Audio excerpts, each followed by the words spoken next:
Live from MMA Fighting Studios, this is Between the Links. And now, your host, Mike Heck. The iconic voice of Esterlin welcomes you to a brand new edition of Between the Links. Thank you for having us on. And listen, I must be honest with the world here. There's a lot going on here in South Carolina. We got roofers up top, so there might be some banging and clanging. I'm feeling a little bit rotten this week, but we're going to battle through it all. So if I start coughing or whatever, just battle through it like we're going to do. As we introduce the panel this week, let's get right to it. First, he's Mr. No Gray Area. He's Mr. Hot Take, the co-host of No Bets Barred, the man behind Damn They Were Good, and so much more. He is the wonderful Jed Meshew. Hello, Jed. Happy Thursday, buddy. Happy Thursday. Damn, I'm tired. We have another Damn coming out on Monday, so that is back-to-back weeks with Damn. It's been a lot, and my opponent this week was on that Damn, so I've talked to him a lot this week already. And I have a feeling that what this Damn is about is something we're going to talk about on the program this week. And returning to the show, which I'm very excited about, the traveling man for MMAfighting.com. He's our boots on the ground all the time. My fellow New Englander, loves the Boston Red Sox, Mr. Jose Youngs. How you doing, man? Sox just aren't doing that hot right now. No, the only thing that's worse than the Red Sox right now is my physical well-being, because I am exhausted. About to, like, a couple days away from flying to Sydney too, so it doesn't stop here at MMA Fighting. Are y'all excited about today's episode? Mike's sick. Jose is exhausted. I'm not in like the best spot. This is gonna be a great one, boys. Yes, this is what the sport's all about. This is the championship rounds here. We just got to get off the stool and battle through it. And let's just get into it. Let's start with last weekend. Let's start with what you two probably talked about for a couple of hours. We had UFC Singapore, and with that, we saw the final fight of the career of the Korean zombie, Chan Sung Jung. He comes out in round 3 against Max Holloway. It's a pretty fun fight through 2 rounds, and essentially said, hey, it's get or get got time. Zombie unfortunately got. Then he announced his retirement and the pomp and circumstance around it. It was an incredible moment, which we'll dive into a little bit more in depth in a little bit. But we kind of expected this to happen, but a lot of reflection on Zombie's career, Jose, since Saturday, because a lot of talk about some of the great moments, the great fights, him missing sort of the prime of his career due to mandatory military service. What did his run mean to you, Jose, as a fan, as someone who works in this space, and what is ultimately Zombie's legacy in your eyes? Well, you kind of brought it up at the beginning. I think, Jed, and how long was the episode, Jed? Like 2.5 hours of the Korean Zombie talk on this upcoming Damned. So if you want my like long-winded answer to what the Korean Zombie meant to mixed martial arts, you can go watch that, because I talk a lot about the Korean Zombie because he is my all-time favorite fighter. He's also involved in my all-time favorite fight against Dustin Poirier. So the way I wrapped it up, the episode was, the Korean Zombie is not a good quote-unquote prize fighter, in the fact that there's not people lining up to pay to watch him win or lose, like, the Chael Sonnens, the Conor McGregors, the Ian Garys of the world, where they can sell you a fight on the mic and then they can sometimes deliver more often than not, they deliver in the octagon. The Korean Zombie didn't even need to speak English. You just tuned in to watch him either kill a man or get killed, or just kind of put each other through the wood chipper. The man is never in a bad fight. The man was appointment television. The Korean Zombie ran so Justin Gaethje could fly. He was the original all-action fighter. He is one of the top 5 most exciting fighters that has ever lived. I'm not saying dominant, because obviously John Jones, watching him fight is exciting. Watching Anderson Silva fight is exciting because they're highlight reels and they're so dominant. But he fits the mold of a Justin Gaethje, Robbie Lawler, Carlos Condit, where it doesn't matter who they fight, it's going to be unbelievable. And the fact that he beat Mark Hominick in 7 seconds, and then from that point on, it was main events for the rest of his career, either pay-per-view or fight night. He was the guy that the UFC turned to fight anyone in the top 5, and he was going to win a bonus, or he was going to fall asleep after getting his clock clean. So the Korean Zombie is the original all-action fighter. I think 10 years from now, his career is going to be viewed as underappreciated because he never won the title. Because fighters like Konda and Robbie Lawler, they at least won interim titles or, undisputed titles in Robbie Lawler's case. Korean Zombie had 2 opportunities to do that. He just happened to fight the 2 greatest featherweights of all time in Jose Aldo and Alex Volkanovski, and then he lost to, again, one of the greatest featherweights of all time in Max Holloway. So if not for anything, the longevity of being in the top 5 of the featherweight division is more than admirable. He is, again, top 5 most exciting fighters minute for minute that has ever existed. And what he's done for my career, not in terms of where I'm at in MMA media, but just as a fan, I can't say enough positive things about him. That's why he's my all-time favorite fighter. He ran so Justin Gaethje could fly. I love that. Love that so much. Jed, look, you just ran a show about this that's going to drop on Monday. So the Cliff Notes version of Zombie's career, what he meant to you as a fan, even before you got into the space, since you've been in the space, and what you believe ultimately is his legacy now that he's stepping away. So the Cliff Notes version is, and I talked about this on the show, obviously, he did not mean as much to me as he did to the other people on the show and to a lot of people. I always appreciated and enjoyed Zombie, but Jose Aldo is one of my favorite fighters of all time, and you can't really have multiple favorite fighters in the same weight class. It just sort of doesn't work like that. And so he didn't have the that same sort of pull to me as he did for everybody else or for a lot of other people. But nobody has a bad thing to say about him. And with Robbie Lawler retiring like a month ago or whatever, I've been sort of grappling with this idea of their legacies. And I think they're different. Lawler won the belt, and that, broadly speaking, makes a huge amount of difference, right? Zombie didn't ever win the belt, and as Jose said, he fought the 2 best featherweights of all time in his chances. So, don't knock him too hard for that. He's a career that makes me reconsider the term greatness and what it means and sort of how we approach fist fighting, because, and I said this with the Robbie Lawler, and again, I've just been kind of forced to reconsider it with Zombie, because objectively speaking, he's not even a top 5 all-time featherweight. Like, I don't think that's ridiculous to make that claim, but how many fighters had a more meaningful career? Maybe they didn't get the wins and losses and, get the belts, but how many fighters affected more people's lives than Korean Zombie? And it's a short damn list. Like, I don't know whose career I would rather have. Would I rather have Max Holloway's career? Probably. Would I rather have Chad Mendez's career? Not a chance in hell. Give me Zombie's career over Chad Mendez all day long. And I think Chad Mendez is demonstrably a better featherweight, historically speaking. And so to me, that's the big things I took away, particularly the deep dive, which was really great, was like, one, his 2011 was unbelievable. Like, in hindsight, he had a stretch where he had what probably actually should have been the fight of the year. We make the case against Leonard Garcia, the George Roop awkwardness, and then the Leonard Garcia, his UFC debut was a twister, a 7-second knockout of Mark Hominick, and then the fight of the year against Dustin Poirier.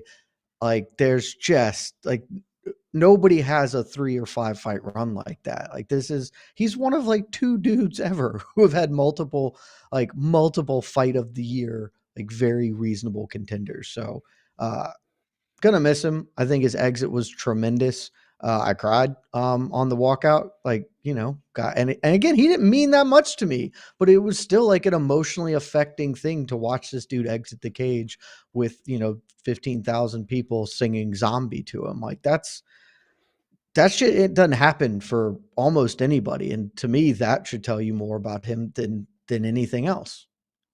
Yeah, it was super cool, and I wanted to dive a little bit deeper in that, because The way this year started with retirements, Jed, was pretty sad because we watched poor Shogun Hua just get iced by a guy That was that this year. sort of Jesus. danced over his grave, essentially. But then it's kind of turned. We got Amanda Nunes, we got Robbie Lawler. I thought Ed Herman and Zach Cummings had a great retirement. We've had some bad ones, and we mentioned the Shogun one, but where does this Zombie retirement rank? Because yes, he went out on his shield in zombie-esque fashion, but it was also a pretty nasty knockout and then got celebrated as such at the end. Like, where does this one rank to you compared to the Lawler one, the Nunes one, and some of the other ones we've seen over the last couple of years? Number 2. I think it's behind only Lawler. I'm willing to hear arguments, and certainly the idea of going out on top like Nunes does, that's very appealing, but that was just a weird retirement in a lot of spots, in part because Manon Nunes is kind of a weird person.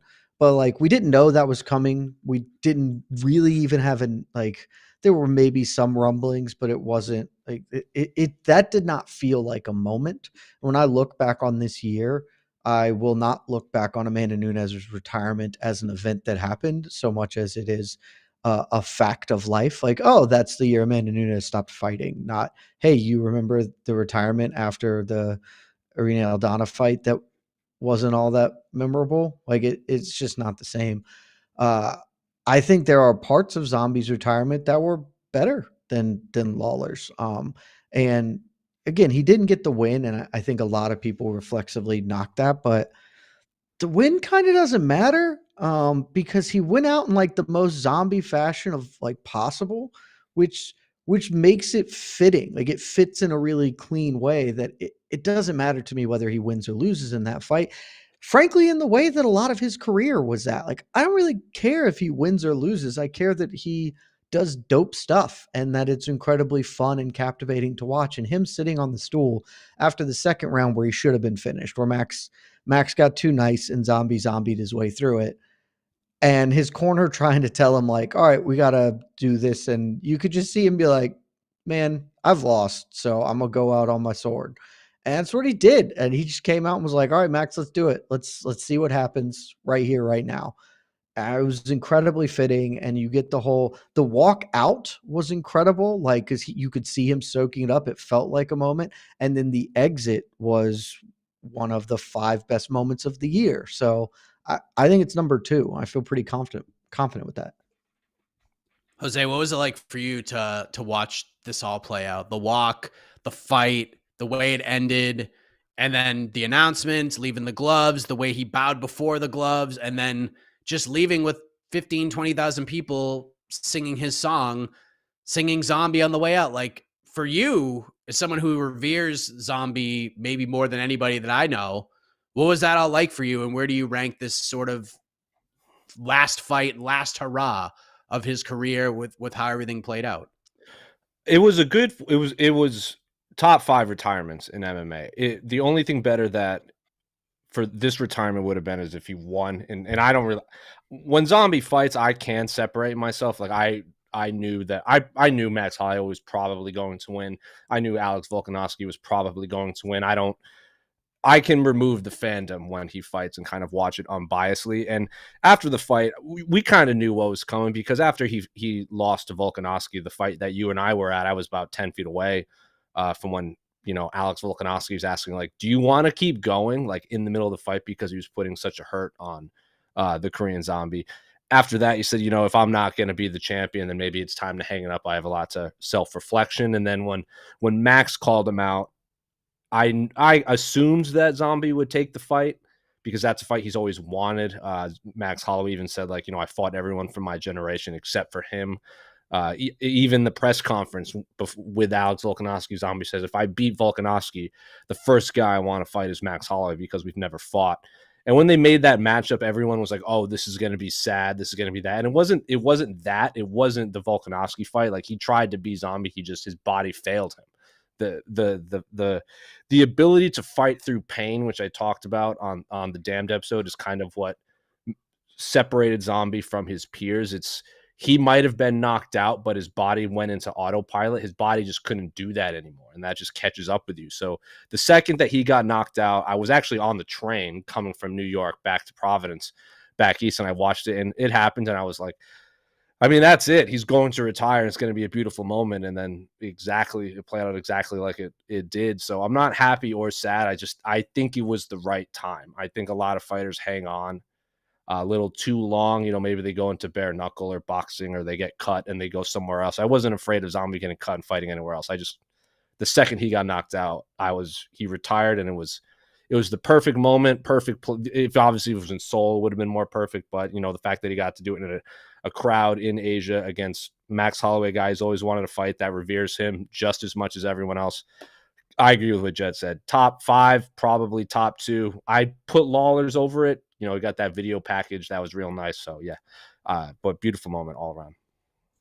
Yeah, I thought the commentators did a great job, like letting these moments breathe. I think just everything about these have just gotten much better. And, you know, having it with Max Holloway, and I think Max would agree, like, we should start this round talking about Zombie and what he meant. And I talked a lot about him on the post-fight show, and you'll hear more from these guys more in depth on Zombie's career when the damn episode drops on Monday. But Max Holloway is a part of this fight as well, Jose. He comes away with another win. He gets a brutal finish, his first finish in quite some time, first since the Brian Ortega fight. And there's just a lot of fun options for Max Holloway after this win. There are people who have called in a heck of a morning this week saying, why not just run it back with Volkanovski for a 4th time? Personally, not really a fan of that idea. Dana White said, not a fan of that idea. But what would you like to see next for Max? Stay at 45? Try to knock off a contender there? Maybe go up for some fun ones at 55? Like, what do you think? I want to see him go up to 155 solely because I think Ilia Topuria should be fighting Volkanovski. I think Volkanovski is in agreement. Like, he even says, hey, Ilia, don't fight Max because I need contenders and I want to stay active. So in this world, I'm going to assume Ilia fights Alex Volkanovski, and then I don't want, unless Max wants to wait, and then if Ilia wins, they're going to give Volkanovski the rematch, maybe in Spain, so that's even a longer of a wait. So in the meantime, I don't want him to knock off any other featherweights on the rise. So I wouldn't hate seeing him go up to 155. Just, you know, Justin Gaethje needs a dance partner for that BMF title. I know he wants to fight for the lightweight championship. So if that doesn't happen, maybe we could get, if Charles loses to Islam, we could get Charles Max rematch at 155. If Conor doesn't end up ever fighting ever again, you could do Michael Chandler versus Max Holloway. You could do Dustin Poirier, Max Holloway 3. I know the first Poirier is 2-0 on him. But both the second fight, the only reason we don't talk about it more is because the fight before it was Israel Adesanya versus Kelvin Gastelum, which is, you know, one of the greatest fights you will ever see. So in the meantime, I would like to see him fight at lightweight in these, you know, exciting fights that maybe don't have title implications, but they're just fun and legacy fights and big money fights for Max while the featherweight division plays out. And if he wants to, at the end of it, if his body can handle it, maybe he drops back down to featherweight for one final run, especially if Volkanovski is not the champion. But there are just a lot of fun fights of 155 I want to see Max Holloway take. Jay, what do you think? Because I think if we had our druthers, it's a dream fight, Max Holloway versus Justin Gaethje. But Gaethje obviously wants to cement his legacy and get his chance of the undisputed title against the winner of Islam Makhachev, Charles Oliveira. But there's just so many fun fights for Max right now. And people are still screaming at this point, like, let's do Max versus Ilya right now. Like, no title fight. Let's just do Max versus Ilya. And I couldn't dislike that idea more right now. Not saying I don't like the fight, but the timing of it just makes no sense. Let Ilya fight for the belt. But what are we doing here with Max Holloway if you had your druthers? What do you think realistically happens here? Yeah, those people are morons if they're asking for that fight. That's just a very, very dumb fight. What happens? I honestly don't know. I could see a lot of things. If I had my druthers, and I think the thing that would makes the most sense to me, and maybe the UFC can't come out and say this for reasons that will become clear in just a moment, but Jose nailed it. I've been saying this for weeks now, because we all thought Max was going to win this fight. Charles Oliveira is about to get dusted up a second time by Islam Makhachev, and once that's done, they should rematch. And I'm calling it a rematch. Really, be the first time they fought because the first fight was super weird, right? Like, we were all very excited about that fight, and then it ended oddly, and that's just where that was. So like, yeah, go with that one. I think that's the most obvious one to me. Let's get a result that isn't an esophagus injury or whatever the shit happened in that super weird fight. That fight would be incredibly fun. Let's do that. I love that idea. Again, there's just so many fun options. If Aljo wants to move to 145, I like that idea. We'll see what happens with Max Holloway. The dude is just continuing to put on fun fight after fun fight. What's Edson Barbosa doing? He's booked. What's Edson? Who's he fighting? He's booked. I don't know. This is your job. Is he fighting Sadiq? He's fighting Sadiq Youssef, is he not? I don't know. I believe that's. I'd watch him fight Edson. If he wants to go up and like, I don't know, does Armin have a fight? I'd watch him fight Armin. Armin is fighting. He just got a fight. Did he not? Again, nothing's been announced. I am really bad at this. Edson is fighting Fazeev. Is Fazeev fighting somebody? Watch the shit out of Fazeev. Fazeev is fighting Gamrot. Fighting Gamrot in like 2 weeks. 23rd. Okay, after that, that's fine.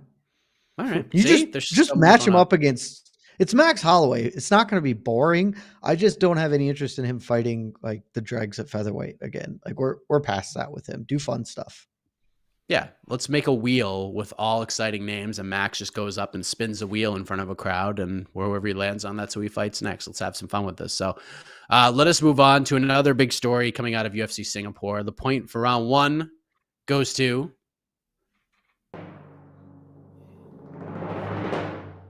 I mean, if we have a zombie question and don't give it to Jose, then I'm a terrible host. Jose gets the point, and he kind of nailed it. With the zombie ran so Gaethje could fly line is just incredible stuff. So let's go to the other more fascinating storyline. Like, I understand that the co-main event was Anthony Smith beating Ryan Spann, but we're not going to talk about that right now. We're going to talk about what happened in the second main card fight. Erin Blanchfield, toughest test to date against Taila Santos, had a tough first round. She got dinged up pretty good, but she battles back. She wins the last 2 rounds. There's no controversy. It's a grimy, gritty decision win. But Jed, a lot of people picking this performance apart because Blanchfield didn't go out and completely just dust Taila Santos in Singapore. So as someone who is very high, you may be higher on Erin Blanchfield than anybody else. How do you grade this performance and your reaction to the backlash of this all? I grade this performance a B+, right? Like, she won, which is the most important thing. I don't think it was controversial. She had a hard fight, but I think I was talking about this with Guy in Slack, like during the event and afterwards. I think Taila Santos, no one's ever going to give her the credit because she is not like a captivating mic presence and not a captivating fighter either. She's just like the Rafael Assunção of women's flyweight. She's impossible to look good against and going to beat a lot of people. And I kind of knew coming in, and I talked about it on the preview show, that like this is the exact sort of good test for Blanchfield, because as high as I am on Blanchfield, a lot of her success has been predicated on the fact that she is just a superior athlete to everyone that she has fought. And Taila Santos is a hoss. Like and that's a lot of how that fight played out, is Blanchfield couldn't just throw her to the floor willy-nilly. And Santos is extremely physically strong, very competent in all areas, and just sort of held up under the pressure for a while. I also talked about this beforehand, and it felt much more stark afterwards. This should have been 5 rounds. I don't think anyone would be critiquing this fight if it were 5 rounds, because the texture of that bout was pretty clearly going Blanchfield's way. She could continue the pace they were fighting, and Santos could not have done it for another 2 rounds. And so you didn't set Blanchfield up for success, because every 3-round fight is just more chaotic. There is more opportunity for somebody to succeed, because 15 minutes is not a lot of fight time. I think, look, you can't call this her best performance. It's not. But against, one of the 3 or 4 best women in the weight class, she convincingly won. And in a 5-round fight, I feel like she would have won more convincingly. I have no issues. You show me the woman who looks good against Taila Santos, and then I will start really docking points from Erin Blanchfield. But until somebody does it, because it ain't never been done, you just have to say, yeah, that's a fight where we respect Taila Santos more, not we start saying Erin Blanchfield just doesn't have it. Jose, what did you think of the performance and sort of the negative backlash here? I was pretty surprised because I even tweeted out she's only 24, so she's going to get ridiculously better than she is right now, and she's already pretty damn good. And everyone's just like, wasn't that impressed by this. What did you think of her performance and just kind of the negativity behind it, which I'm kind of surprised about? I'm not down on the fight or the performance because, like we all said, like she got dinged up pretty bad against Taila early and then adapted and won. And that being able to adapt in the octagon after especially losing the first round is something that champions need. That does separate kind of the upper echelon from the people that are just really, really good. So there are obviously a lot of questions with Erin Blanchfield. Like, what would she do if she fought someone that was, incredibly strong and athletic and a good grappler and durable? What will she do if she starts down on the scorecards like early on? Because obviously the Molly McCann fight, she just kind of tore through it. Jessica Andrade was. She watched Jessica Andrade, and JJ Aldrich looked obviously great on that card earlier on in Singapore, but she kind of tore through her too. So I feel like in MMA fighting, I'm always the last one on the bus in terms of the hype trains. And I always have questions for all these guys that everyone says, oh, future champion. And I always say, well, I have questions that I need answered. I had a lot of questions about Erin Blanchfield, and she answered enough in Singapore. I'm not saying she's going to go out there and just melt Alexa Grasso or Valentina right now, but now I know she has the ability to fight back. It was not the most aesthetically pleasing fight. If Rose or Manon Fiorot go out there and just head kick the other one, I'm going to assume they leapfrog Erin Blanchfield. But she won. If anything, she maintains her spot, and at worst, she's one more win away from a title shot. Or if Rose and Manon is just not a good fight, if it's another Carla Esparza Rose fight, then maybe she gets the title shot, especially if Alexa wins and Valentina's down 0-2. Because again, the champion also mentioned Erin Blanchfield in an interview with Guilherme Cruz on our site. So anytime the champion is mentioning your name, that's always a good thing. So at worst, she's one more win away. At best, she gets a title shot. So not a bad place to be if you're Erin Blanchfield. We'll dive more into chapter 2 of this 3-chapter sort of mini Grand Prix at 125 in a minute. But Jose, I want to go back to you. Let's just say, for the sake of this discussion, let's say the fight between Fiorot and Rose is not happening. Let's just say this fight is not on the books. Coming out of this win and what you saw on Saturday, are you confident throwing Blanchfield into a title fight right now? Or at 24 years of age, would you like to see another one before getting to that place? Maybe a Macy Barber seems to be a popular name that comes up. Would you like to see her fight one more time? Or are you just like, you know what, this performance is enough. I'm ready to just chuck her into a title fight and let's just see what happens.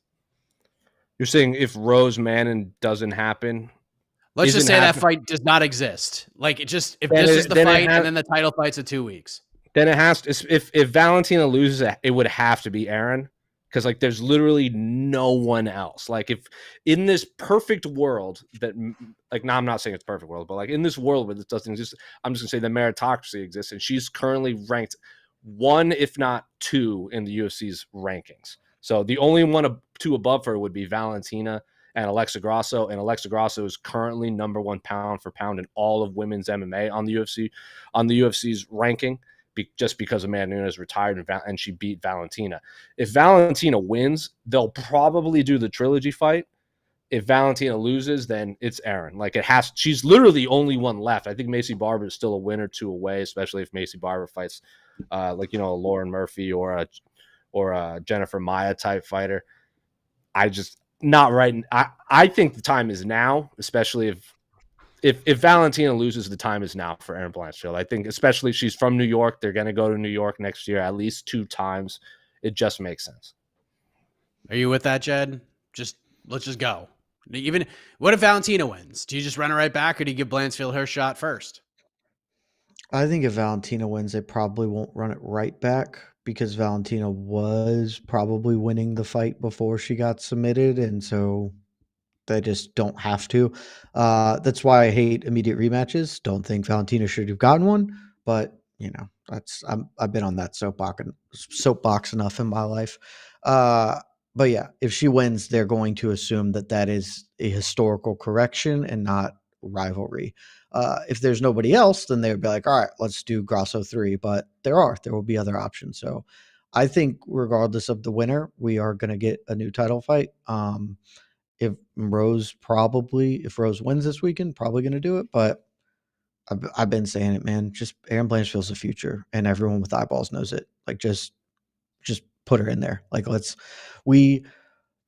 not the worst thing if it doesn't happen, right? But like, I went through this exact same thing with Habib, and we all did, where we lived in this world of like, well, there are people that make more sense than him fighting for the belt right now, and injuries and layoffs. Like, sure, and that's fine. But at the end of the day, we all know, we all have eyeballs. We know who the best guy is. Let's just put the freaking belt on him. However, we have to bootstrap it and make it happen, because it's better for him to be here at the top now than what happened with Habib. It took him 3 extra years to get to the belt, and then he only had 3 title defenses, and the UFC couldn't market that. If I'm the UFC, I'm looking at Erin Blanchfield and saying, that's the future. Now is the time. Just make it happen, or else this is a weird sport. Shit can go wrong. Anything can happen, and you can lose out on a chance to have a 24-year-old champion who is very likely to hold the belt for years and become a marketable star. Well, let's discuss the next half of this, contender equation in round 3. Let's talk about the 2 big fights for UFC Paris. Point for round 2 goes to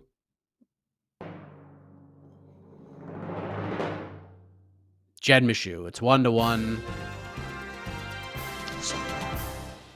Let's head to Paris. And let's start with the 125-pound conversation, because this fight, at least in my eyes, from what I've seen, getting the most buzz is Manon Fiorot facing the former strawweight champion Rose Namajunas. Thug Rose making the move up to 125 after a long career at 115.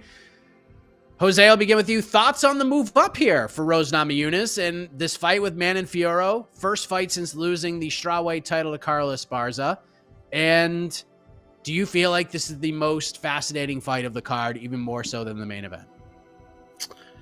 Yes, because it actually has title implications. If Ciryl Gane or Serghei Spivac win, they're not fighting for the UFC heavyweight championship next. They're probably going to fight a Pavlovich or a Tom Aspinall, or Jailton Almeida or Curtis Blades or something like that. It's the winner of Manon Fiorot versus Rose Namajunas, especially if they have an impressive performance, are probably going to fight for the UFC championship next. So in terms of storylines, that's the answer. In terms of popularity, I would imagine Rose is more popular than almost anyone on this card. Ciryl Gane is obviously very popular in France and Europe. I can't speak on how popular Serghei Spivac is worldwide, especially in Russia. But in terms of MMA fans, I would imagine Rose is the most popular. Her fights against Joanna and Jacek and Jessica Andrade and Wei Li, like, these are 3 of the greatest women's fighters ever. Outside of that Carla fight, which was, in her words, one of the worst performances in the history of MMA, not really in bad fights either. If we're talking BMFs, Rose is right up there for women's combat athletes. So yeah, this is without question the more intriguing matchup on this card. I'm curious how she looks on the scale. She was never the biggest strawweight. She said immediately that the weight cut was always hard and it sucked and this and that. Never really felt like it was a massive deal for her, but maybe she's just good at hiding it. It didn't work out for Joanna when she moved up to flyweight to fight Valentina Shevchenko. So I'm very curious how Rose looks and whether her power that she had at strawweight translates to flyweight, especially against someone like Manon, who has stylistically done very well against bigger opponents. I'm curious how she does against a smaller opponent in Rose. Jed, I'm intrigued by this and have been for a while, because I talked to Rose, it was probably like October or November of last year, and she had teased this move to 125. She said, here's what I want to do. I want to do some grappling matches, maybe some jiu-jitsu tournaments, and then I just want to lift a whole bunch of weights, and then we'll talk about what's next. And then obviously I followed up and I was like, is this me to move to 125? And she said, you do the math. So we kind of figured this could happen. And when this fight was first confirmed, we were like, oh, didn't really know how to think about it. But now that we're a day and a half away from this fight going down, 2 days away, what's your take on this move up for Rose and this matchup in particular with Manon Fiorot, who's been on a nice run, quietly sort of flying under the radar? It's certainly the most intriguing fight this weekend, because there are like 7 questions that I have. I have no idea what Rose is going to look like at 125. I don't know if this is a good idea. She has sort of, like you said, laid this plan out, and I'm not sure why. It's not like she was doing poorly at 115, and it's also not like she was dominant at 115 and needs a new challenge. So it is a very odd, yeah, I just want to do this. Okay. I guess, sure. Like, you have 2 wins over the current champion and you're coming off the actual worst fight in modern history. It's just a very weird time to make a weight change. Like, you see weight changes when it's like, I'm too small to compete, or I can't make the weight anymore. And to Jose's point, it never felt like she may have said that it was a struggle. That never seemed to manifest in any tangible ways that like I could see. So it's a very odd move up. Manon Fiorot's a very interesting opponent in that I don't think she's really good, but she keeps winning and she's a hoss, and that's just going to test Rose right there, because the times Rose struggled in her career were when people were just way more physical than her. And now she is going up a weight class. And like, I tried to dive into the Instagram. I can't tell if she put 10 pounds of muscle on. She looks exactly the same as she always has to me. So like, I don't know if Manon Fiorot can just like big sister her, because I think Manon's like a much worse fighter, but you know, she just is like, hey, Rose, sit down. I'm going to sit on top of you for the next 7 minutes. Like, what's going to happen? So there are a whole lot of questions. I have no idea why Rose is doing this, in part because it feels because it's a weird move. And then if this fails, what next? Does she stay at 125 because she put on the weight? But now if she can't beat Manon Fiorot, she can't beat Erin Blanchfield. She probably can't beat like Valentina. So I just have no idea what the hell this is about, other than she's probably going to get a title fight if she wins. So, okay. I don't know what's in her head though. And so it makes me really, really like curious about what the hell's about to go down. All right. I mean, I'll pivot to something you just said, Jed, and then I'll get your thoughts on this, Jose, as well. What if Rose does get big sistered in there? What if she loses this fight, Jed? Like, what happens? What do you think? Do you think she does stick around at 125? Do you think she's just like, not really into this anymore? Like a long hiatus? Like, what happens here if she loses this fight? It's probably a long hiatus, because I've never known what Rose was into. I mean, half of her post-fight speeches were like, yeah, I hate fighting and I want to have a farm. And you could do that. You could just go have a farm. Like, you don't have to do this. I know that, like, I'm sure that there are people in your life that are telling you, but like, you just have your farm and it's totally fun. America needs farmers. Like, it's great. So my guess is a long, like, break, at least, probably not a retirement, but like, yeah, she won't have a path forward. It depends. If she really did put on 10 pounds of muscle, it's not like she can just go back to straw weight either. So let's be honest. I mean, I know there's been a conversation lately about women's flyweight being the best division in the sport, and I'm here to listen to that as far as like the best women's division. But are there like, who's the name of like BMF women's flyweights or like the legend fights in this weight class? Like, hell yeah, I want to watch Rose fight her.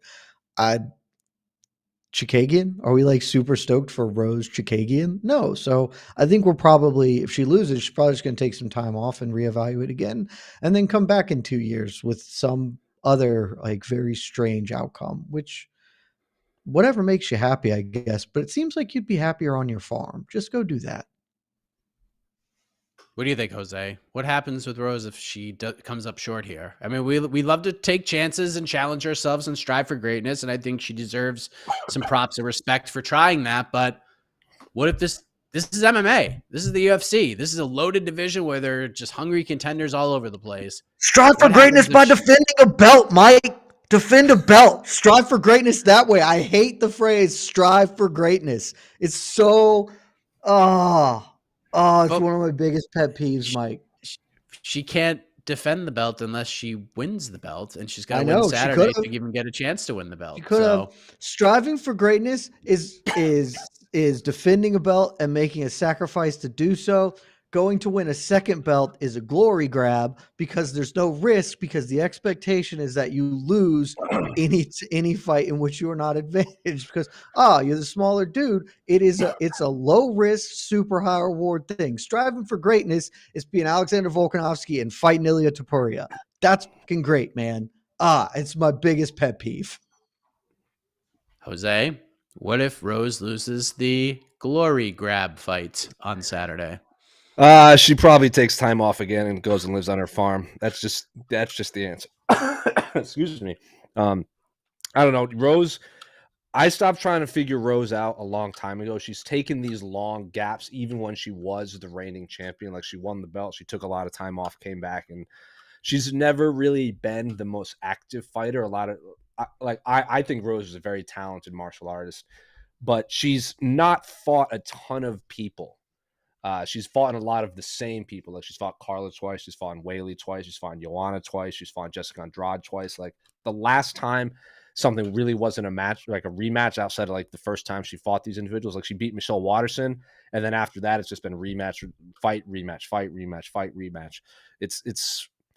It's like Cain Velasquez. Like, he's super talented, but he fought a lot of the same guys until he just didn't. So if she loses, she's shown that she's willing to take time away from the sport when she was the champion. Can't imagine she won't do it if she loses. Maybe she just refigures herself out and needs to find the love again on her farm. Pat Barry's obviously been a coach to a lot of other fighters. Maybe she goes down that route, but she has 2 wins over Weili. If she wants to go back down to strawweight and, fight somewhere like Weili again, wouldn't blame her. And I know Tatiana Suarez really wants to fight Rose at some point. So if she wants to get torn through by Tatiana Suarez, she can go do that too. So there are options if she loses, but I would imagine it's at minimum 12 months until we see her again if she loses. We will have a preview show for this card tomorrow at noon Eastern. But 2 last things about this card real quick. Jed, what is at stake in the main event between Ciryl Gane and Serghei Spivac? Are they just fighting for the Tommy Aspinall sweepstakes? Is that what this is? I mean, I think that's the most likely outcome. I will disagree on something Jose said earlier. They could be fighting for a title shot, not against Jon Jones.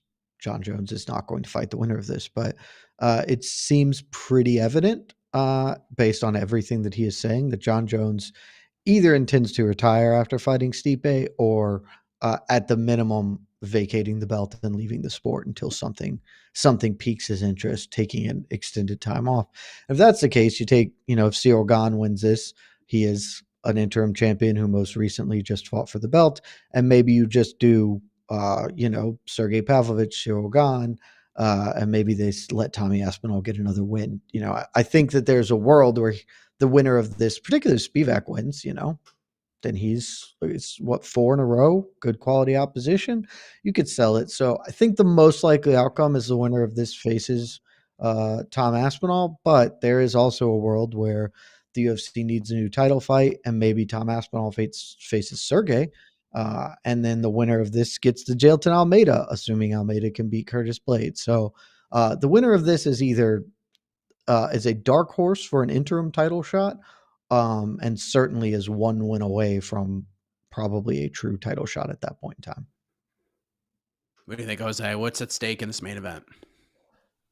I don't think the winner is going to get a title shot right away. I think Sergey Pavlovich is, assuming Jon Stipe both retire in this world after Madison Square Garden, I would imagine Sergey Pavlovich is 1/2 of that title fight, especially because according to reports on MMA Fighting, he's going to weigh in as a backup for the second fight in a row, second Jon Jones fight in a row. So I would imagine he's 1/2 of any title fight, whether it's vacant or trying to fight Stipe or Jon or whoever else.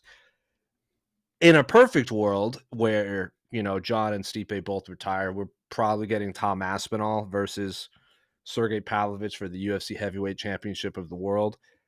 Where that takes place, I don't know. And then the winner of this fight could be fighting the winner of Jailton Almeida versus Curtis Blades for an actual number one contender. I'm not on the Jailton Almeida hype train like you all are. I think Curtis Blades beats Jailton Almeida. Ciryl Gane would be interesting, and Serghei Spivac would be interesting, especially if they go back to Abu Dhabi next year. And from what I remember, the UFC has to give Abu Dhabi 2 title fights every time.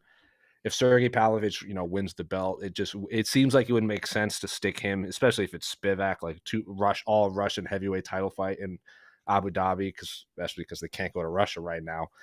But yeah, the winner of this is probably 1 win away from a title shot, just because Sergey is one half of that, and I think Tom Aspinall is a step ahead of Ciryl Gane and Spivac, considering he beat Spivac. Ciryl Gane just lost his last 2 title fights he was in. I don't want to see him fight John Jones again. And honestly, if Stipe beats John Jones, I would imagine they do the rematch, like Stipe. Sure. John Stipe 2 as the Oh, for the UFC. No 300. chance. No chance, really. If Stipe beats John and he fights again, he's the dumbest motherfucker who ever lived. Well, I will say that to his face. That would be the dumbest fucking idea. You beat John Jones. Everyone knows you don't want to be here anymore. Just leave, homie. Leave. Don't learn the lesson DC should have learned when he knocked your ass out. He should have never come back and fought. That would be exactly the same. There's zero chance in my mind that he does that. Not even for the cash. There'll be a lot of it. There'd be a lot of money. That's the only thing that I think he would stick around. He's a firefighter. He's fine. He got a job. He okay. I mean, honestly, firefighters probably make more than UFC heavyweight championships at this point. So you're not wrong there. But I would imagine in this world, if Stipe wins, I'm just going to assume they rematch and headline UFC 300 in April. Where that takes place, I don't know. But Ciryl Gane and especially Serghei Spivac are not going to be fighting for the heavyweight championship next. Mike, bringing it on me, or Casey bringing it on me. That's a message directly to Stipe. Stipe, if you go out here and beat John Jones, and now they might guilt you and say, "Hey, you got to run it back," or you might look at the money. If it is anything, I mean, a penny less than $100 million, you tell them to shove it up their ass, and you go out and look. I won't believe it in my heart of hearts. I'll come out and call you the heavyweight GOAT. Like, that's what I'll say. It will be a lie and wrong, but if you beat this man, you don't fight him again. Why would you possibly do that? Just go out on top. Go out on top. That's my message to Stipe. Last thing. Jed, does this UFC Paris card get a star on the Michelin scale? Oh, God, no. God, no. This is the most Bellator-ass UFC card you ever going to find. Look, there are 2 fights that are like substantive and meaningful, and there are some other matchups that are okay. The feature fight, the Benoit Saint-Denis Thiago Moises fight, I think is really, really good.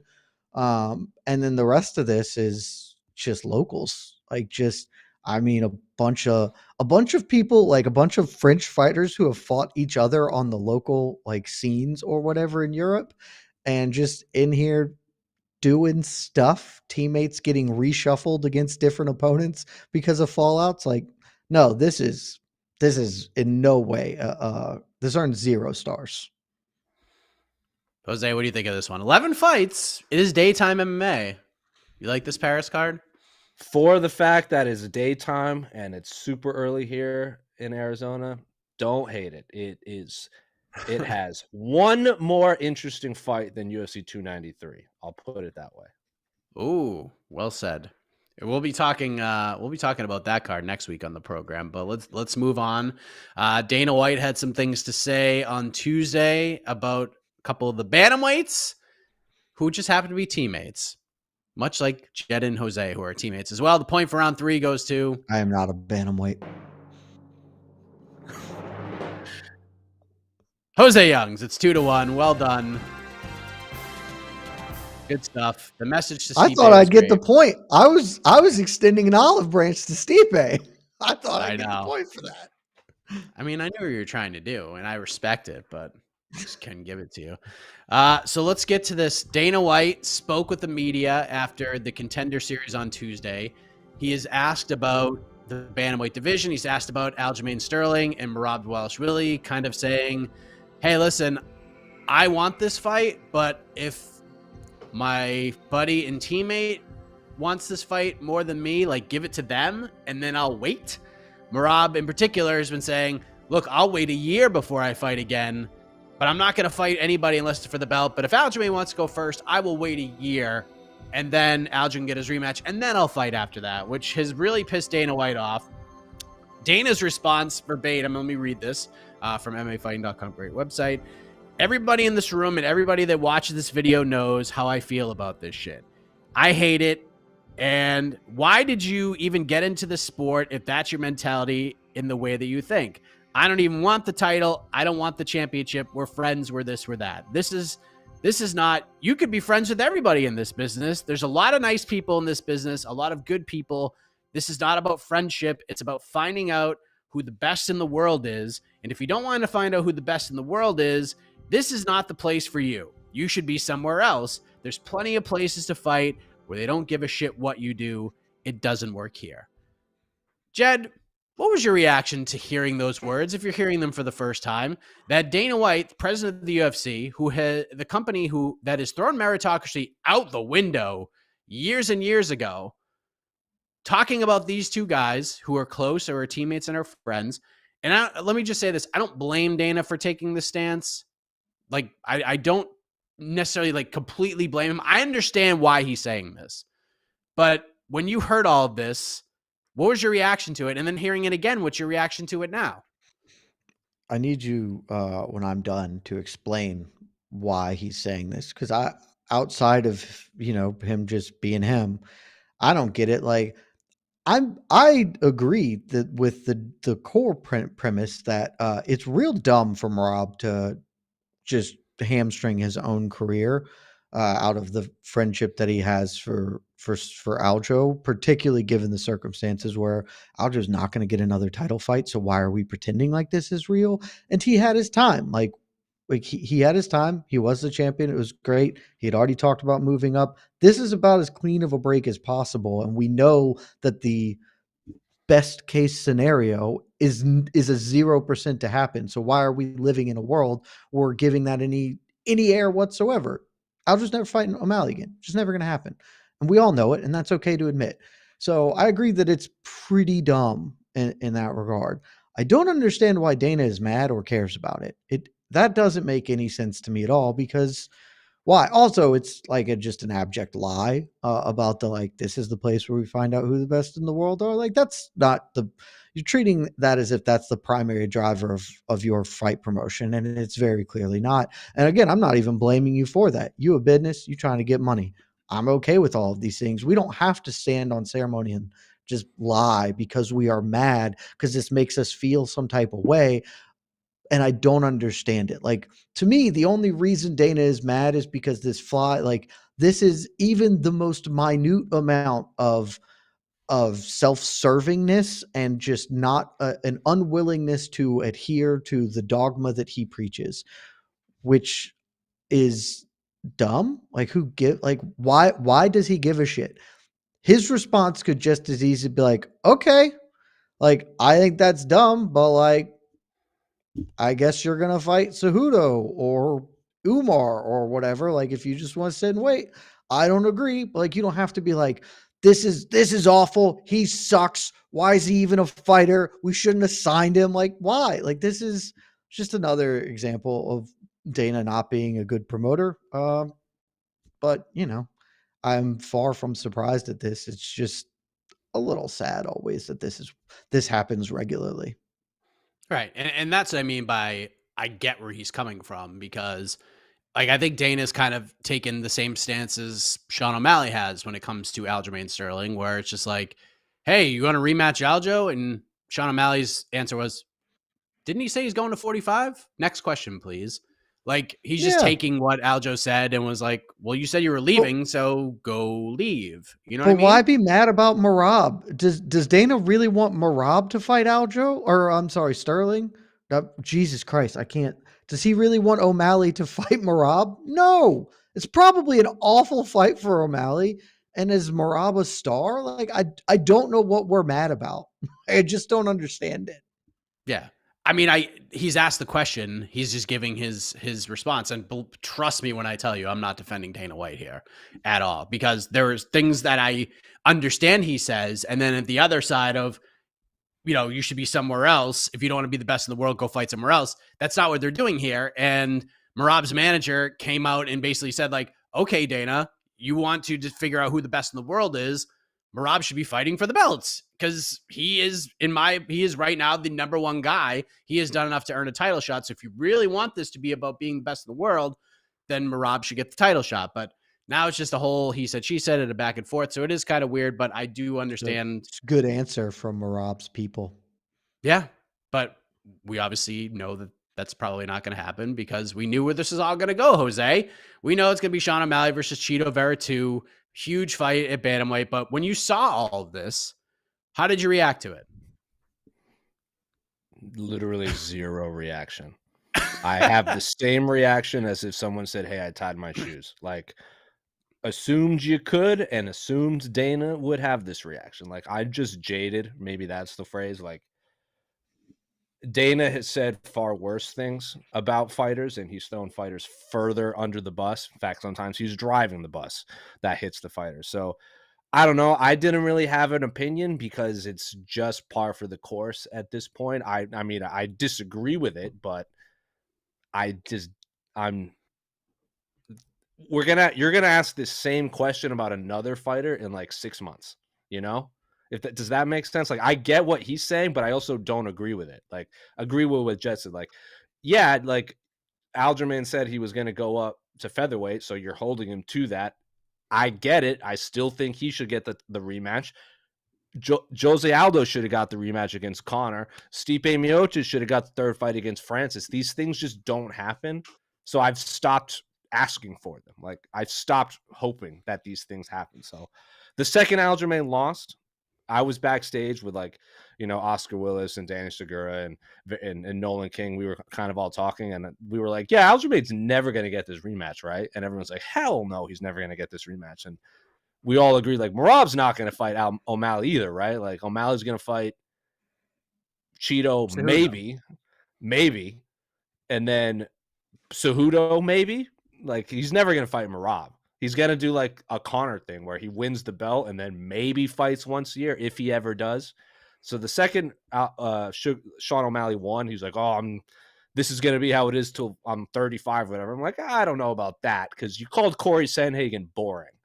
And Corey Sandhagen is not a boring fighter. So that fight too, I want to see that fight. Probably not going to happen either. So I just par for the course. You give these fighters all this power and then it blows up in your face. He's probably never going to defend the title.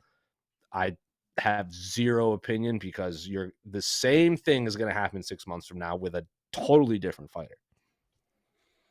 If you are handling the careers of these gentlemen, Jed, and I see that look in your face, what are you telling these guys right now? Because both guys deserve to fight Sean O'Malley, but this isn't the world we live in. So what do you say to Merab or Aljo?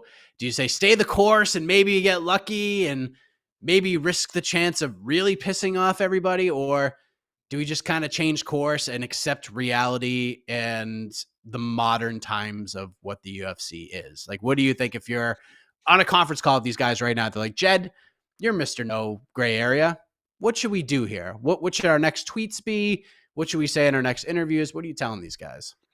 Look, I'm a straight shooter, Mike. I'm known for it. And I would look Aljo in his eyes and I would say, what you should do is get a time machine and not throw your face onto O'Malley's right hand, because that's the only good outcome for you. There are no wins now. Losing that fight in that manner boned you. Like, there is the best hope you have is to go up to featherweight. And that's saying a lot, because I don't think you have a snowball's chance in hell up at featherweight of making a legitimate title run.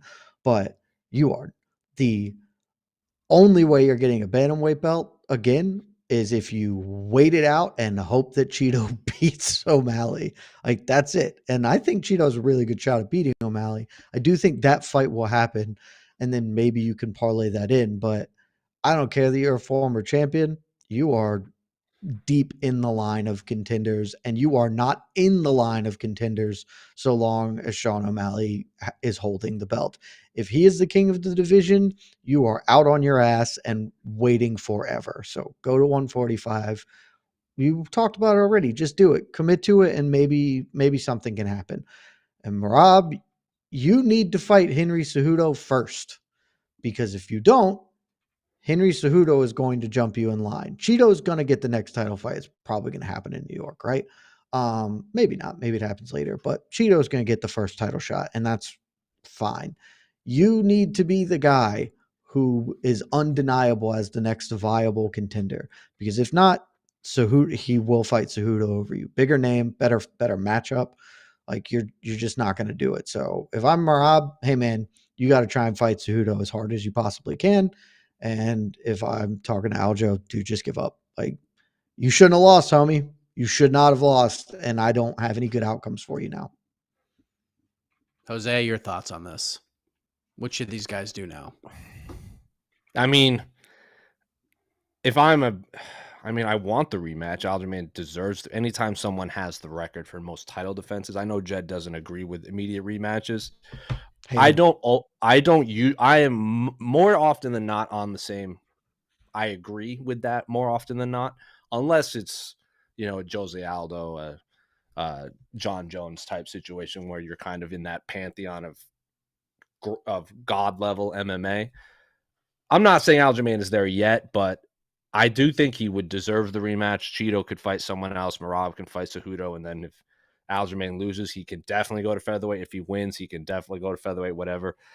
But that's not going to happen. I would tell Aljamain to just go up to featherweight, because you ain't going to get that rematch ever, and then just clear the way for Merab. That's just what I would say. How many times has he's talked about that weight cut being just awful on his body? If it's truly that bad, and we've all seen the photos that looks like his body fat is like in single digits, that is not sustainable for your career, especially as you get older and just naturally bigger as you get older. Just go to featherweight, man. Try for a second belt. Alex Pereira did it. You can do it. Clear the way for your best buddy Merab, who should probably fight Henry Cejudo next and not sit on the shelf. I can't imagine that fight against Jose Aldo also did Merab any favors whatsoever. Dana probably remembers that fight. I don't think he wants 25 minutes of Merab just holding Sean O'Malley against the fence. So go fight Henry Cejudo. You beat Henry. There's really no argument that you should get the next title shot. Do not fight Umar Nurmagomedov, because that would just be a very poor business decision. And then we can all wait for Corey Sandhagen to come back and win the title. That's what I'll say. I kind of feel like if Aljo stays at 135, they're going to throw him in there with Umar. And that ain't fun. Look, one of them, it's either Aljo. At this point, it is either Aljo or Merab going to have to fight that one. So flip a coin between the two friends, whoever wants that ass whooped. If Umar and Corey Sandhagen are both hurt, I would imagine they just rebook that fight when they're healthy. Yeah, maybe. It just depends on. How long is Umar hurt for, though? Because Corey's out for till summer. Corey's out. Yeah, Corey probably ain't fighting until July, August, September of next year at the earliest. Which is why I don't feel like the result in Boston didn't really hurt him too much. A lot of people felt like this broke pretty well for him. Yeah, it broke really. If he wasn't hurt, if he wasn't hurt, it would have screwed him. But this broke well for him. I completely agree. All right. Well, let's move on. Perhaps point for round 4 goes to. I mean, much like Erin Blanchfield, just griming it through. Jed Meshew ties it up 2-2. Just keep putting the chin out there, and if they can't knock you out, it doesn't matter. It's fine. All right, so let's go to the knockout round. There are multiple ways we could have gone with this, but I figured let's have a little fun. Let's have a little fun with this last one. Something has gone down this week that have gotten people pretty excited. So we're going to talk about it right here for this knockout round. Each of these wonderful colleagues of mine are going to get 1 minute to respond to said question. And then the peeps can vote. You can vote in the chat right now on who you think wins between Jed Meshew and Jose Young. So, Jed, do you want to go first, or do you want to pass it on over to Jose? Let's do it. Let's go first. Why not? YOLO. All right. Well, God, we talked about the Korean Zombie and what he has meant and what this last performance meant to the MMA community. And in fact, this performance and what this man accomplished and the farewell gave one man some goosebumps, gave one man some thoughts about possibly wanting to make the walk one final time. His name is Paul Felder. Paul Felder coming out and saying, Zombie, essentially, Zombie, you got me excited to do this one more time. Apparently, Paul Felder, from what I'm told, is going to get back into training a little bit. He's going to give it a few weeks. If he feels good after this few weeks, he's going to try to do this damn thing one more time. So, Jed, my question, very simple. Paul Felder has had some bangers, some great fights. He could do it at 55. He could do it at 70. So, you are the matchmaker here. One last walk. Paul Felder calls you up and says, Jed, I'm ready to go. Book me one last fight. Book me this final one. Who's it going to be and why? 1 minute on the clock. Go. I'm so glad I went first. This is the easiest answer of all time. Small critique of Paul Felder. Don't even feel it out. Just say, yeah, I'm coming back, because there's a dude at lightweight who we don't know what to do with right now, who recently, either this week or last week, was like, I want to fight before the year is over again. His name is Dustin Poirier. And I don't know if I need to sell this beyond Dustin Poirier and Paul Felder will fist fight each other. I feel like we don't. Feel like anybody who knows who those two dudes are, like, yes, please sign me up for that. Co-main event on a pay-per-view, I'm absolutely in. Main event on a pay-per-view, I'd still buy the damn pay-per-view. So you don't need to feel this out. Just say yes. Come back for one fight with Dustin Poirier. Poirier doesn't have anybody to fight right now because of how the BMF thing went. Fight will be absolute bangers. Both respect each other. It'll be sick. Like, why? If there's another answer, I don't know what it is. So good luck, Jose. I mean, I think there's lots of answers here. There's lots of ideas, lots of options. And while Poirier would be great, I feel like there's potentially bigger fish to fry for Dustin Poirier. If he wants to hang out and hold out hope, maybe he gets the Nate Diaz fight. I'm sure he would take that over the Paul Felder fight, but still a great idea. Jose, you now take over the matchmaking chair here. Paul Felder maybe wants to do this one more time. We've heard him say this before, kind of teeter-totters on this, as often fighters do, but I feel like this could be real, that he may want to do this one more time. So what's the matchup here? You could book Paul Felder's final UFC walk. Who are we doing here? 1 minute, go. Well, it's not Dustin Poirier, because that is a stupid answer, because it is never going to happen. And the only thing that Jed should regret more than answering Dustin Poirier is saying the phrase YOLO in 2023, because that is also a stupid thing to say. It's right up there with having the dog in him. I'm still wary on if Paul Felder does come back, because, he was training for, triathlons and marathons and all that stuff. And then he hurt his hip. So if you hurt your hip, probably don't fight MMA. I think he's just kind of trying to fill the void that now that the triathlon training is out. So the actual answer is another lightweight that we don't know what to do with him, because he is a future Hall of Famer who's lost a bunch of fights in a row. And that's Tony Ferguson, because they're both veterans. If he beats Tony Ferguson should just retire.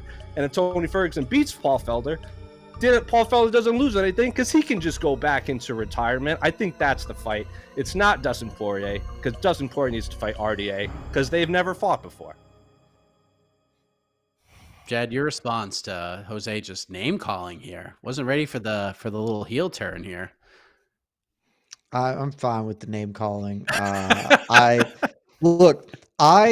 find it amusing that for years I have been the biggest hater of Tony Ferguson, and I'm the only motherfucker who doesn't want to see him get this life beat out of him, because y'all are all trying to match him up with people who are going to kill him constantly. I'm like, no, not me. Couldn't be me. Paul Felder, 3 years off the couch, gonna beat the soul out of Tony Ferguson, and I don't need that on my conscience. I stand by it.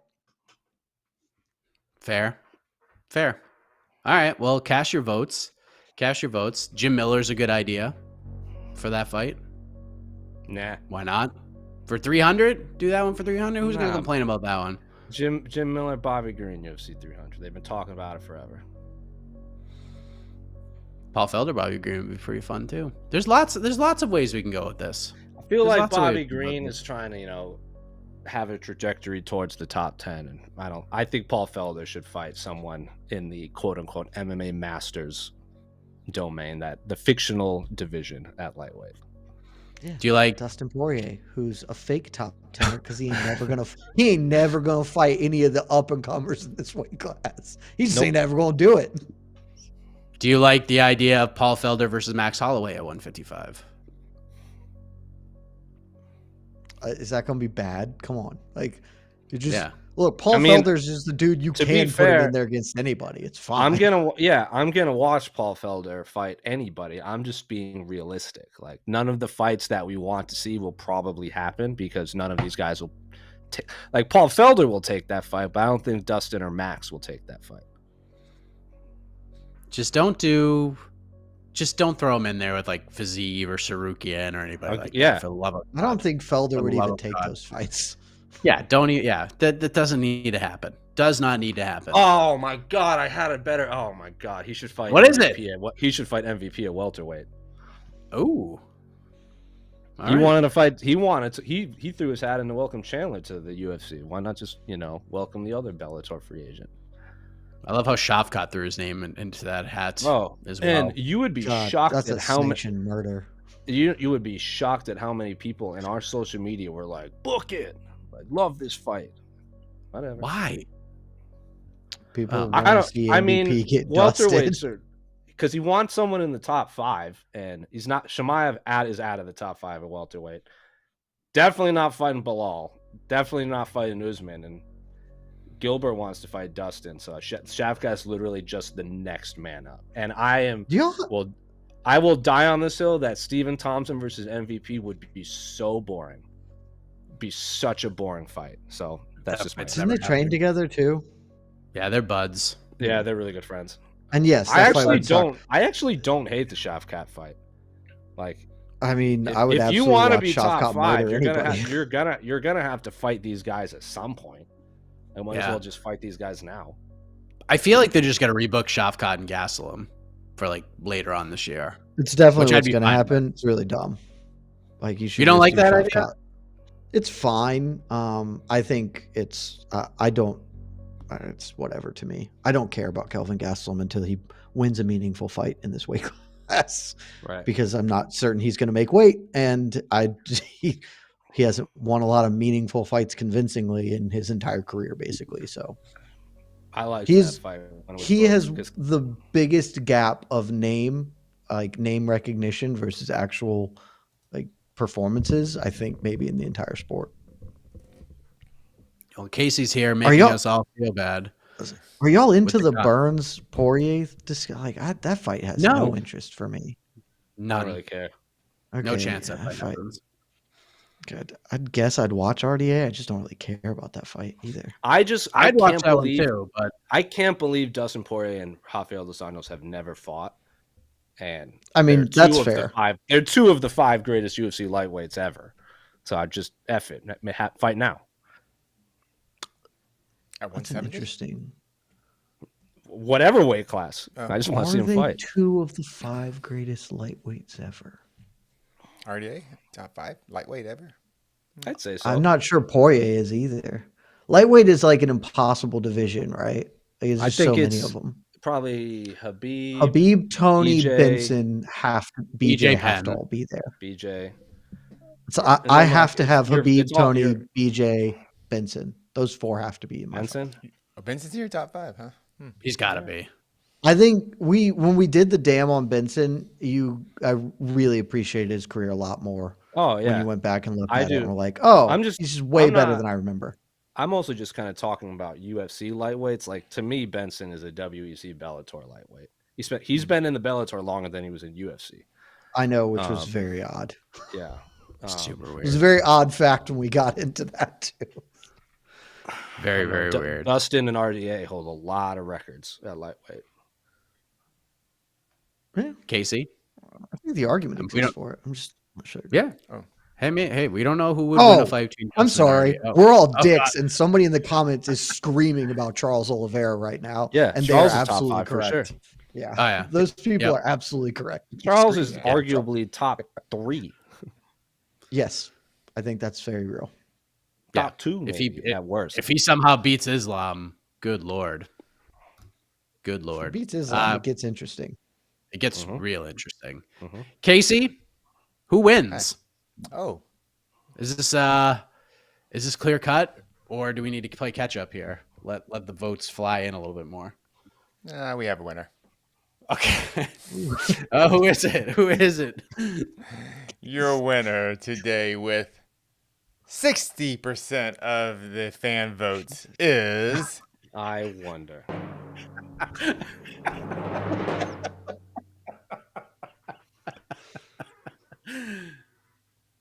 and still Chet Bashu. Shocking. If your I, name for isn't one, Brian Campbell, I cannot be defeated. I, for Man. one, am just flabbergasted that Jed Michoud won via fan. Oh man. If it's not BC or Drake Riggs, I'm gonna win the fan vote. I feel good Did about you ever my beat chances. Phoenix? No, no one's ever beaten Phoenix. Phoenix can't be defeated. I had dinner with Too her powerful. in New York when I was up there. She said Good she's people. she's in the Paul Felder thing where she's contemplating a comeback to BTL. I will say, I mean- I have also had similar conversations, and stay tuned for that. Is all I will say. Look, Phoenix versus BC, two unstoppable forces. Who can win? That would be something else. That would be something else. I think there's gonna have to be like a grand affair if we have both of them on at the same time, or it's gonna have to be like the style before we went to MMA fighting, where we have 4 people, and then Around the we just horn start style. eliminating people. Who's Yeah, kinder, we start Joe? eliminating people. Maybe Did you you're say kinder, that? Joe. I think that's you. I'm not sure. I think people are calling you Kinder Joe now. What does that mean? Oh, all right. I have never been called kind in my entire life, or Joe for that matter. I was saying, have you ever been called Joe? Usually, old white men that can't contemplate that my name is Jose call me Joe. How? I've How heard is Joe. that I've heard possible? Joe. I've not heard Jose Joe. is- I've heard Jose many times. Yeah, Jose is Jose. because people in England can't say Jose for whatever reason. It takes them a long time. But people be like, "What's up, Joe?" I'm like, "Not my name. That's not my name." But usually old white men. It's a nickname. Yes, it is. All right, Casey, hit the music. We are done. Preview show for UFC Paris, mañana, noon Eastern. I believe it is AK and Jen Michoud. Maybe a Michoud star will appear. It is not. It is I was apparently gonna say, I'm Jose. definitely not on that tomorrow. All right, Jose and AK. My apologies. And then we'll have a People's Pre-Fight Show, noon Eastern on Saturday, to get you ready for UFC Paris, because the thing starts at 12:30. We'll have post-fight show, on to the next one. And then we're on the road to UFC 293, everybody. Jose will be logging some miles, and we'll get you ready for Adesanya versus Strickland. For Jed, for Jose, for Casey, I am Mike Heck, the iconic voice special, and takes you home. Good night, everybody. This Love has y'all. been Between the Links, an MMA fighting production on the Vox Media Network.